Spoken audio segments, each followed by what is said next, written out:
आज सकाळ आपण सबुठु बड़ खबर आसला। आज ओडिशा रे आरंभ हेबो आयुष्मान भारत कार्ड। विजु स्वास्थ्य कार्ड स्थान नेब एही योजना। एही आयुष्मान भारत रे परिवार प्रति सदस्य को गोटे लेखाए कार्ड मिलिबो।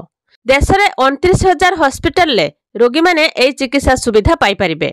आयुष्मान भारत प्रधानमंत्री जन आरोग्य योजना जहाँ गोपबंधु जन आरोग्य योजना और आयुष्मान बया वंदना योजना आरंभ हेबो। केंद्र सरकार बारंबार अनुरोध सत्वे 2018 रु एही योजना को लागू करनथिले पूर्व बीजेडी सरकार।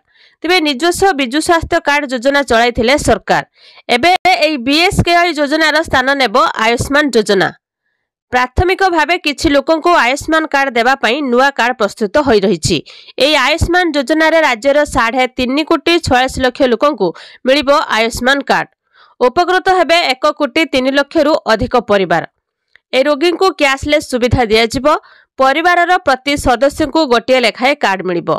पूर्वरु प्रति परिवार को गोटे कार्ड मिलुथिला। देश में 29,000 घरोई और सरकारी हॉस्पिटल ले देयमुक्त चिकित्सा सुविधा जुगाई दिया जिवो। तेबे परिवार पिछा वार्षिक 5 लाख टंका चिकित्सा सुविधा मिलिबो। महिलांक पई परिवार पिछा वार्षिक 5 लाख टंका सुविधा मिलिबो।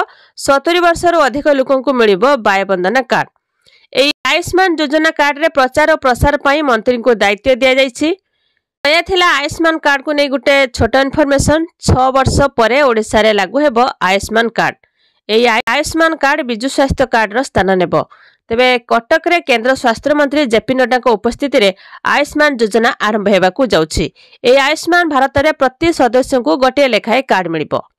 तो यह थिला आपण मान पई गोटे छोट इनफॉरमेशन। वीडियो को लाइक करंतु। एमिति नुआ नुआ वीडियो देखिया पई चैनल को सब्सक्राइब करी पाखरे आस्थवा बेल आइकन क्लिक करी ऑल सिलेक्ट करनियंतु।